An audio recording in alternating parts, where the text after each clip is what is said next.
선생님 그 저번에 군대썰 이야기 재밌다고 댓글 막 달렸더라고요. 네. 저번에 건설직 친구분이 저녁 드시고 차 태워다 주셨다고. 그쵸. 제 아주 친한 친구. 인생을 살다 보면 그런 게 있잖아요. 가장 친한 친구 한 3명만 얻어도 성공한 인생이다. 뭐 이런 거 혹시 작가님이랑 피디님은 있으신가요? 있죠. 둘 포함되나요? 아니요. 하여튼 그런 친구 중에 한 명이에요. 제가 어릴 때는 되게 많이 서로가 의지를 꼭 스타일은 영 다르지만 또 그 안에서 약간 비슷한 점이 있어가지고 같이 잘 돼서 잘 지내는 친구인데 또 재수없게 그렇게 또 돼가지고 인연이 참 신기하죠. 그렇게 무한으로 둘 다 똑같이 떨어진 거지. 그러니까 친구는 퇴근하고 와가지고 둘이 같이 그때 삼겹살인가 뭐식인가를 먹었습니다. 이때까지 그 친구 놀렸던 걸 다 받으면서 먹고 한 8시쯤 됐어요. 친구는 건설 현상에 일하니까 건설 공사가 그렇잖아요. 새벽 4시에 막 출근합니다. 이제 가보겠다. 잘 들어가고 우리 이제 가까우니까 자주 보자. 바이바이 하고 갔는데 제가 가는 거를 보고 가겠다고 그래가지고 근데 버스가 없는 거죠. 저번 화에서 얘기했듯이 둘 다 극대노를 하고 콜을 불렀습니다. 안 잡힙니다. 그래서 식당 근처에 왜 그런 대리나 뭐 콜택시 있잖아요. 전화를 했습니다. 완도까지 안 간답니다. 거기까지는 안 간다. 근교 도시만 간다. 그때는 제가 차가 없을 때여가지고 그래서 친구가 하면서 가자 내가 태워줄게. 그때 무안에서 완도군 의료원까지 거리가 한 1시간 정도였어요. 둘이 출발을 합니다. 국도밖에 없어가지고 국도를 타고 출발합니다. 타고 가는데 정말로 불이 없어요. 곡성을 보셨나요 여러분 영화? 곡성의 마지막에 그 도로 있잖아요. 시커먼 도로. 통행량이 원체 없는 도로인 거예요. 그냥 차가 안 지나다녀요. 그때가 평일 저녁 8시였는데 서울 기준으로 치면은 서울 올림픽 도로나 외곽 순환도로 이런 데는 뭐 그냥 빵빵 막히잖아요. 막 불도 환하고 진짜 막 반딧불이 보일 것 같은 그런 느낌. 시커매요. 그리고 그때가 계절상으로 이제 초봄 조금 지날 때니까 날벌레들이 슬슬 활동을 하기 시작합니다. 그때 또 친구가 BMW 4 시리즈를 타고 있었어요. 스포츠카입니다. 그거를 타고 갔는데 빨리 데려다 주고 오겠다. 빨리 데려다 주고 원래 목표는 난 다시 컴백해서 집에 와서 자겠다 이거였는데 이제 출발해서 왕 가요. 뭐가 막 붙어요. 그래서 내가 야 곡성이다 곡성 이러면서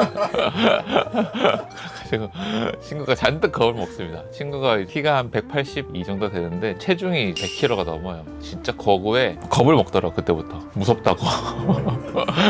벌레들이 유리창에 막 네, 거예요? 막 튀고 그리고 양쪽이 복도인데 어두운데 내비를 보면은 양쪽이 막 바다익인가? 그러고 있으니까 너무 무서운 거예요. 들판도 있는데 아예 마을 하나 없는 그런 국도가 있어요. 그리고 길거리에 킬당한 고양이들이나 이런 사체들이 있는데 이게 오랫동안 통행량이 없다 보니까 바로바로 도로공사에서 처리가 안 됐는지 그게 이제 쥐포가 돼 있어요. 그러니까 그런 것들을 우리가 막 비켜 가다 보니까 친구도 약간 맛이 간 거죠. 악기가 들린 거죠. 저도 이제 맛이 갔고 그렇게 우여곡절 끝에 완도군 보건의료원 근처에 도착을 합니다. 근데 이제 완도라는 섬 자체가 여러분들이 가보셨는지 모르겠지만 초입에 들어가면은 큰 동상이 이러고 있어요. 그래서 마치 여기가 한국이 맞나 싶을 정도로 특이한 뷰를 자랑하는데 저는 처음에는 잘 모르니까 이순신 동상인가 했는데 완도가 장보고의 도시라고 하더라고요. 그래서 장보고 동상이었는데 그래서 도착을 하니까 완도군 보건의료원 근처에 무인 숙박시설, 무인 모텔이 있는 거죠. 거기에 저를 떨궈주고 이 친구가 올라가려고 하는데 따라 들어오더라고요. 그래서 안 가니? 저는 이제 들어가서 이제 술 한잔 하고 혼자서 이렇게 잘라고 터덜터덜 편의점에서 이렇게 장을 보고 있는데 순구가 안 가요. 왜 안 가니? 무서워서 혼자 못 가겠다. 해가 뜨면 가야겠다. 그래가지고 친구와 함께 만나서 하루를 보냅니다. 그렇게 하고 아침에 일어나니까 이제 친구는 가고 없고 거기가 완도 나름 시내인 거예요. 읍내여가지고 관공서들이 다 몰려 있었어요. 보건의료원이 보건소 같은 개념이에요. 군 단위에서는 의료원이라고 이제 지칭을 하죠. 의료원이 있고 경찰서도 있고 소방서도 있고 관공서 뭐 그런 센터도 있고 한데 9시까지 어떻게 갔습니다. 거기 가니 극대노한 표정의 9명의 전사들이 치과는 9명이었고 한의랑 의과를 포함해서 대략 한 20-30명의 전사들이 있었습니다. 거기서 모여서 또 교육을 받고 완도군 공보의 단톡방을 파고 점심을 거기서 먹어요. 12시쯤 먹고 그날 의과 몇 명은 응급 진료를 해야 되는 응급 관련 과들은 그날 바로 섬에 들어갑니다. 그날 12시 이후로 배를 타고 정말 화가 나죠. 그 외에 친구들은 섬마다 달라요. 섬이 몇 개 있다 그랬잖아요. 섬마다 유도리가 있는 주무관이 있다 그러면은 하루 정도 이사공가라는 걸 줘요. 원래 공무원들이 이사공가가 있거든요. 하루 정도 이사공가를 주고 바로 들어가는 친구들은 바로 들어가고 이런 식으로 됐었는데 저는 그때 이사공가를 받았어가지고 완도군 의료원에서 나와가지고 집으로 가야 될 거 아니에요. 그때는 이제 제 고향이 경남 창원으로 돌아가려고 서울에도 제가 짐도 다 뺐고 아무것도 없고 하니까 또 이삿짐을 싸려면은 본가에 있으니까 그걸 가지고 와야겠다 해서 완도군 보건의료원에서 집으로 가는 방법을 찾습니다. 대중교통으로 8시간이 걸립니다. 그리고 완도국이 섬이다 보니까 터미널이 있는데 여객 터미널이라고 하면은 우리는 보통 생각하면은 버스 터미널 생각하잖아요. 완도군 여객 터미널 하면 배 타러 갑니다. 그래서 그 때문에 안 되고 완도군 버스 터미널이 있어요. 여객 터미널은 엄청 큰데 버스는 엄청 작아요. 그래서 그 버스 터미널을 이제 가려고 했는데 거기 가는 버스가 없습니다. 끊겼어요 이미 12시에.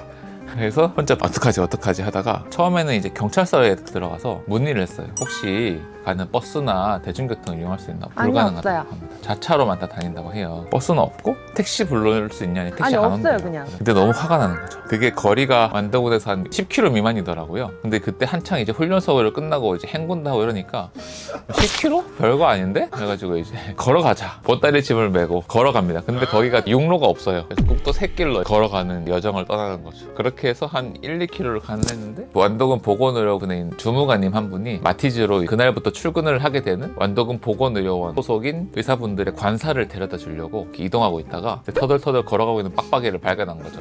아, 저거는 10중 8구 완도군 소속의 공보이다. 분노의 뒤태도 그렇고 삭발한 상태니까, 그리고 젊으니까, 젊은 사람이 없으니까. 그래서 빵빵하더니 세우더라고요. 그래서 그때 정말 운 좋게 한 1km인가 2km 걸었는데 저희 완도군 공보이시죠? 예, 이러니까 어디 가세요? 그래서 저 터미널 가는데 터미널 걸어서 못 가요? 이러더라고요.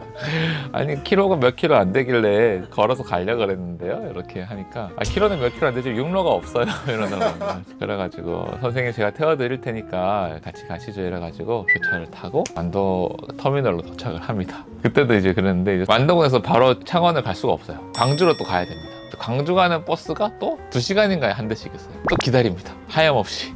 그래서 광주를 도착했어요.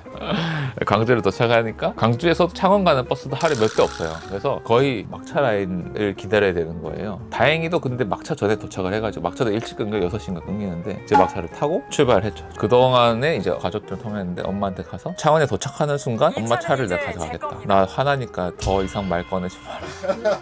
그때 제가 운전을 잘 못할 때였는데 이사 공가가 금요일이었고 토일 이렇게 휴무였어요. 그러니까 3일이 있잖아요. 토요일 날 하루 종일 연습하고 가져가요. 이렇게 된 거죠. 창원에 도착하니까 9시 정도 됐더라고요. 밤 9시. 근데 그게 대중교통 말고 차로 하면은 한 3시간 정도 거리예요. 운전 연습을 주말 동안 하고 짐을 싸가지고 다시 섬으로 들어갔습니다. 그렇게 돼서 섬 생활이 본격적으로 월요일부터 시작이 되는 거죠. 청산도라는 섬에서 일을 했거든요. 여러분이 찾아보시면 아시겠지만 정말 아름답고 봄에 피는 노란 꽃이 뭐죠? 개나리 축제를 합니다. 개나리가 정말 예쁘고 정말 경치도 아름답고 뭐 그래서 제가 같이 갈 때도 배가 만석이었어요. 엄청 차가 들어갈 수 있거든요. 그래서 배에다가 차를 싣고 섬으로 들어갔죠. 배 시간이 1시간 정도 걸립니다. 여러분이 생각하시기에 배 타고 1시간이라 하면은 되게 멀 것 같지만 공보의 세계에서는 1시간이면 거의 코앞이다. 그리고 배가 1시간에 한 대씩 있어요. 하루에 10대 정도가 있어요. 완전히 편리한 곳이다. 이제 입도를 하고 쭉쭉쭉 들어가면 보건지소가 딱 있습니다. 인사를 하고 근무가 시작되는 거죠. 그래서 첫 주는 거기 모여있는 의사들이 저희가 총 4명이 모여 있었어요. 그리고 위생사 선생님 한 분 계시고 간호사 선생님 한 분 계시고 데스크 선생님 한 분 계시고 7분이서 이제 간단하게 회식을 합니다. 청산도에 대해서 제가 그때 찾아봤을 때는 섬 인구가 3,000명 미만이었어요. 가구 수는 몇천 개가 되는데 인구 수는 그게 절반이었어요. 왜 그럴까요? 돌아가셔가지고 저는 이제 처음에 딱 왔을 때는 너무 신기하잖아요. 어찌됐건 새로운 곳이고 그리고 축제 기간이니까 부스도 있고 막 바글바글해요. 젊은 사람도 많고 그래서 와 여기 젊은 사람도 많고 와 좋다. 야 여기 섬마을 로맨스 갯마을 차차차를 보셨다 그랬죠? 섬마을 로맨스가 되겠구나. 신난다. 그런 생각도 하고 있어 이렇게 한 바퀴 쓱 돌아봤는데 돌아다니고 있으면 할머니들이 처음 온 외지인들을 다 거의 다 아세요. 관광객들은 관광복을 하고 있는데 나는 이제 추리닝 입고 돌아다니니까 외지인이 처음 들어왔구나. 너무 궁금할 거 아니에요. 그러니까 막 말을 거세요. 근데 완전 전라도 섬토박이 말이어서 못 알아들어요. 잘. 할머니 여기 왜 집이 이렇게 비어있어요? 이러면 다 뒤졌어. 다 뒤졌단게. 뒤져버렸단게. 이러면서 약간 그렇게 얘기를 하셔. 청산도는 되게 그래도 다행인 게 관광지가 잘 조성이 돼 있어서 횟집 이런 건 되게 많았고 저희가 입도할 때 희소식 중에 하나가 편의점이 생겼어요. 너무너무 좋죠. BBQ라는 치킨집도 있었습니다. 삼겹살집도 하나 있고. 그래서 우리가 거의 회식하면은 BBQ 아니면 삼겹살집을 갑니다. 근데 이제 BBQ가 동네랑은 좀 다릅니다. 일단은 기프티콘 사용이 금지입니다. 기프티콘 하면은 기프티콘이 뭐요? 이렇게 됩니다. 이름만 단 BBQ가 아닌 식당. BBQ인데 아구찜을 팝니다. 뭐 해달라고 하면 다 해줍니다. 그냥 일반 술집인 거죠. 거죠. 섬에는 의사가 거의 없고 저희 섬은 그래도 인구가 그 정도 되니까 사업을 하시는 한의원을 차리신 한의사가 한 분 계셨고 의원을 하시는 내과 의사 선생님 한 분 계셨어요. 일과 시간은 똑같아요. 9시부터 6시까지 보통 이렇게 하는데 점심시간은 있고 뭐 이렇게 합니다. 근데 관사가 있어요. 그 보건소 바로 위가 관사인데 보건소 위에서 숙식을 합니다. 우리는 진료가 있으면은 진료실에 내려와 있고 보통은 진료실에 내려와 있는데 쉬기도 하고 왔다 갔다 합니다. 장비도 열악하고 정말 응급치료만 해요. 치과 같은 경우에는 주로 발치 많이 하고 외국인 노동자분들이 많이 계셔요. 아무래도 섬이다 보니까 일도 험하고 이러니까 뭐 러시아나 태국이나 이런 데서 많이 오셔. 근데 약간 우리나라가 선진국이라는 걸 그때 느낀 게 치료라는 거를 미리미리 잘 안 합니다. 그래서 오면은 이미 다 빼야 되는 상황으로 오셔요. 그래서 오면 빼고 갑니다. 그때 제가 발치를 어마어마하게 하면서 발치에 대한 난이도가 확 올라갑니다. 네, 그때 온갖 발치를 다 하면서 그리고 안 빼주면 안 됩니다. 왜냐면 일을 해야 되기 때문에. 와서 빨리 빼줘! 전복회로 가야 되니 빨리 빼줘! 아파서 얘 일을 못해! 이러면 그러시군요. 좀 위험한 빨리 빼! 네, 알겠습니다. 여튼 그렇게 해서 발치를 하고 그랬습니다. 그리고 놀랍게도 2020년대의 한국인데 그 머골이란 단어를 아시나요?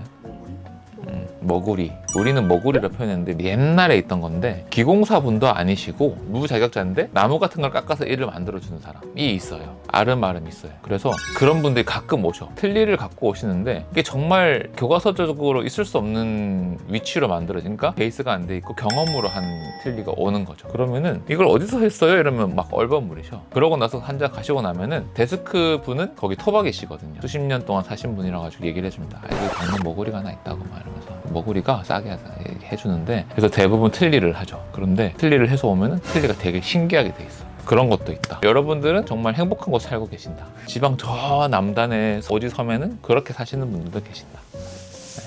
원장님은 갯마을 차차차는 어떻게 되셨어요? 이런 얘기를 해도 되나 모르겠는데 정말 행복했습니다. 여러분 커플 팰리스 나오고 나서 소문이 돈 게 김지웅이 데이팅 앱을 엄청 하더라.